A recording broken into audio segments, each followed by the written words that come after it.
ইসলামী, JMB, ABT এদের যে একটা প্রপাগ্যান্ডা বা এদের যে ন্যারেটিভ বা এদের যে কাজ চালানো তাতে একটা প্রভাব পড়েছে সেটা বোঝা যাচ্ছে। এবারে প্রশ্ন হচ্ছে এইটার ডিরেক্ট বেনিফিট মানে ওপারের এই জেএমবি জিহাদি বা পাকিস্তানের জিহাদি সংগঠনদের এখানে আশ্রয় দিয়ে ডিরেক্ট বেনিফিট কি এখানকার তৎকালীন একেবারে মাথা লেভেলের লোকেরাও কি বেনিফিট পেতেন? আমি আপনাদের চ্যানেলে বিস্তারিতভাবে একটা শোতে বলেছিলাম যে ভারতবর্ষের যে কোনো ইলেকশন আর এবারের বাংলার ইলেকশনের মধ্যে একটা বিস্তর ফারাক আছে। ফারাকটা কি? West Bengal state assembly election 2026 is a international election. আমি কেন এই কথাটা আবার রিপিট করলাম? আমি আপনাকে একটা অঙ্ক বলি যেটা বছর 2-3 আগে শুরু হয়েছিল। অঙ্কটা কীরকম? ম্যাডাম হাসিনাকে ডিথ্রোন করা হলো এবং ডিথ্রোন করার পরে বিভিন্ন ন্যারেটিভের মধ্যে দিয়ে একটা জিনিস বোঝা গেল, একটা ডিপ স্টেট কাজ করছে। সেটা প্রো ইউরোপ ডিপ স্টেট হতে পারে, প্রো আমেরিকান ডিপ স্টেট হতে পারে, প্রো হোয়াটসএভার ডিপ স্টেট হতে পারে। একটা ডিপ স্টেট কাজ করছে। এই ডিপ স্টেটটা কাজ করার পরে যখন বাংলাদেশের মাসনাতি ইউনিস এসে বসলো তখন কিন্তু একটা বড় অঙ্ক কষা হয়েছিল। অঙ্কটা কি? অঙ্কটা হচ্ছে বাংলাদেশের এন্টায়ার গভর্নমেন্টটা ফর্ম করানো হবে থ্রু জামাত। জামাত যাতে মোর দ্যান 230 সিট পায়, ডিপ স্টেট এর জন্য ফান্ড করেছিল। কোনো বিশেষ দেশের বিশেষ এজেন্সি ফান্ড করেছিল, কেউ কেউ বলে সিআইএ করেছিল। আমার কাছে সেই তথ্য নেই, আমি ওরকম ডাইরেক্ট কোনো আমি তথ্য বলতে পারবো না। তবে ডিপ স্টেটের ইনভলভমেন্ট ছিল, আজকে এটা অল ওভার ওয়ার্ল্ড মিডিয়া আছে। এবার সেই 230টা স্টেটের সিটের রেজাল্ট জামাতের তরফ থেকে জামা মানে জামাতের হাতে বাংলাদেশের কন্ট্রোল চলে আসতো। সেটা যদি নাও হয়, তাদের প্ল্যান বি ছিল ইন্ডিয়া বাংলাদেশ বর্ডারে ম্যাক্সিমাইজ সিটগুলো জামাত যাতে পায়, which includes Bangladesh army cantonment seats. বাংলাদেশের ক্ষেত্রে ডিপ স্টেট তাদের প্রাইমারি প্ল্যানে ফেল করেছে, কিন্তু তাদের সেকেন্ডারি প্ল্যানে কিন্তু সাকসেস। এইবার ঘটনাটা হচ্ছে এটা বাংলাদেশের ইন্টারনাল পলিটিক্যাল ম্যাটার, আমাদের ব্যক্তিগতভাবে কিছু যায় আসে না, কিন্তু রাষ্ট্র স্বার্থে আমাদের চোখ রাখতেই হবে যে আমাদের বর্ডারের ওপাশে কি ঘটছে, কারণ লাগোয়া বর্ডার।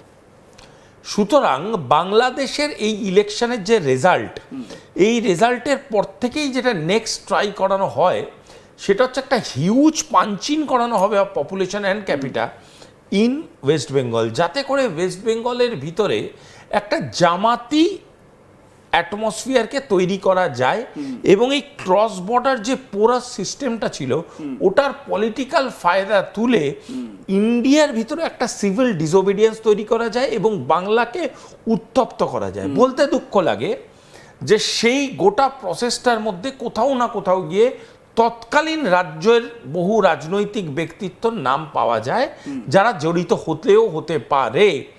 পয়েন্টটা হচ্ছে এই ধরনের মিসক্রিয়েন্টস এলিমেন্টরা তখন দাঁড়িয়ে ভেবেছিল যে এটা কোনো ব্যাপার না, এটা কোনো ফ্যাক্টর না, thanks to the alternate political mindset যা আমাদের যারা কেন্দ্র সরকার চালায় বা ভারতীয় জনতা পার্টি এবং এখানে যারা এখনকার দিনে কেন্দ্র সরকারি যারা রাজ্য সরকার চালাচ্ছে, এই শুভেন্দু অধিকারী বাবু এবং আপনার বিজেপি, এরা একটা মাইন্ডসেটে পলিটিক্যাল কারণে হোক যে কোনো কারণে, that's not my lookout, তারা একটা অল্টারনেট ন্যারেটিভ আনতে চেষ্টা করে। What is that narrative?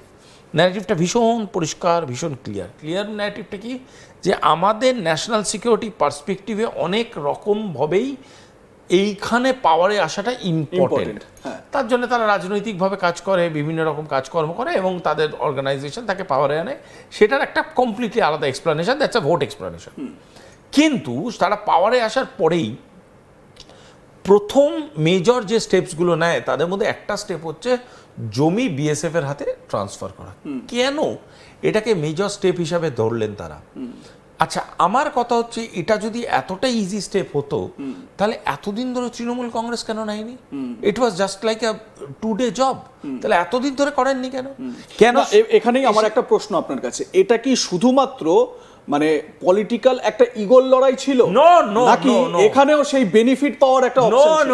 Direct benefit power option ছিল। আমি আপনাকে বলছি যে ধরনের ফান্ড ইনক্লুশন এসছে, যে ধরনের মাইন্ডসেটকে এখানে বারবারন্ত হতে দেওয়া হয়েছে, ডাইরেক্ট বেনিফিট ছিল। আমি আপনাকে নাম করে বলছি একটা কথা, পশ্চিমবঙ্গের বাঙালি মুসলমানদের মাইন্ডসেট আর যেই ধরনের মুসলমান ক্রাউডকে ইউজ করা হয়েছে এখানে, দুজনের আকাশ পাতাল তফাৎ। আমার লক্ষ লক্ষ মুসলমান বন্ধু আছে যাদের সাথে আমি স্কুলে পড়েছি, কলেজে পড়েছি, বড় হয়েছি, এবং আই লাভ দেম। কিন্তু যাদেরকে নিয়ে আমাদের আজকে ভুরু কোচকাচ্ছে, তাদের 90% পিপল আর নট ইন্ডিয়ান। তাদের বাইরের বর্ডার স্টেটসগুলোকে ইউজ করে, পোরাস বর্ডার লাইনকে ইউজ করে বেআইনিভাবে দিনের পর দিন, এবং আবার একটা কথা বলছি, এটা শুধু কিন্তু তৃণমূল জামানায় হয়েছে তা নয়, তার আগে থেকেই হচ্ছে, লেফট জামানাতেও হয়েছে, এবং ঢোকাতে ঢোকাতে ঢোকাতে ঢোকাতে লেফট হয়তো অল্প করেছে, এরা সেটাকে এতটা ম্যাক্সিমাইজ করে ফেলেছে, নিজেরই কন্ট্রোলের বাইরে চলে গেছে। ঢোকাতে ঢোকাতে ঢোকাতে ঢোকাতে এমন এজেন্সি স্তর তৈরি করে দিয়েছিল যাদের কাজই ছিল নকল আধার কার্ড, নকল ভোটার কার্ড, নকল পাসপোর্ট তৈরি করা, এবং আস্তে আস্তে করাপশনটাকে এতটা বড় সিস্টেমে কনভার্ট করে দেওয়া যে করাপশনটাই একটা ইন্ডাস্ট্রি। আজকে যাদেরকে অ্যারেস্ট করা হচ্ছে, আজকে যাদেরকে এনআইএ তুলছে, তারা তো কালকে জন্মায়নি, গতকাল জন্মেছে, আজকে অ্যারেস্ট হয়ে যাচ্ছে তা তো না। তারা পশ্চিমবাংলায় পসার ঘটিয়ে ব্যবসা করছিল এতদিন ধরে। এই ব্যবসাটা এতদিন ধরে তারা করছিল কি করে? এক্স্যাক্টলি, তারা এতদিন ধরে এই নেটওয়ার্কটা চালাচ্ছিল কি করে? যতটা এই যে আপনি হয়তো জিজ্ঞেস করতেন, আমি বলছি এই জাফার সম্বন্ধে, এ তো হ্যান্ডলার। এই জিনিসটা দর্শকদের বুঝতে হবে। হ্যান্ডলার কে? হ্যান্ডলার হচ্ছে একটা ইনস্টিটিউট, তার আন্ডারে ছোট ছোট ছোট ছোট অ্যাসেট হয়, মানে রিক্রুট করে সে, নট জাস্ট রিক্রুট করে। হ্যান্ডলার মানে হচ্ছে এমন একটা লোক, পয়েন্ট অফ কন্ট্যাক্ট, ধরেন আপনার সহজ ভাষায় বলতে গেলে পয়েন্ট অফ কন্ট্যাক্ট। এই লোকটা 50টা লোককে হ্যান্ডেল করে, তাদের হ্যান্ডলার হ্যান্ডলিং থেকে এসছে। তাদের এই 50টা লোককে কি করে?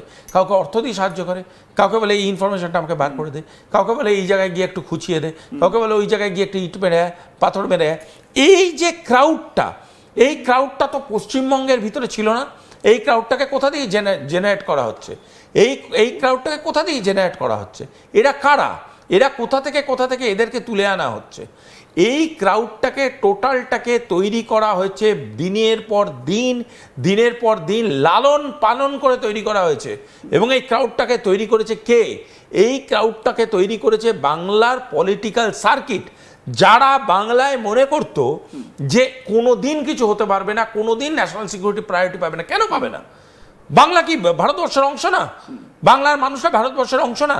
আমি নিজে দীর্ঘদিন গৌড়বঙ্গে গিয়ে থেকেছি, আমি নিজে দীর্ঘদিন নর্থ বেঙ্গলে গিয়ে থেকেছি। আমি সেখানে দেখেছি কীরকম ভাবে পোরাস বর্ডার লাইনকে ইউজ করা হয়। এই পোরাস বর্ডার লাইনকে ইউজ করলে একটা দেশের ডেমোগ্রাফি চেঞ্জ করে দেওয়া যায়।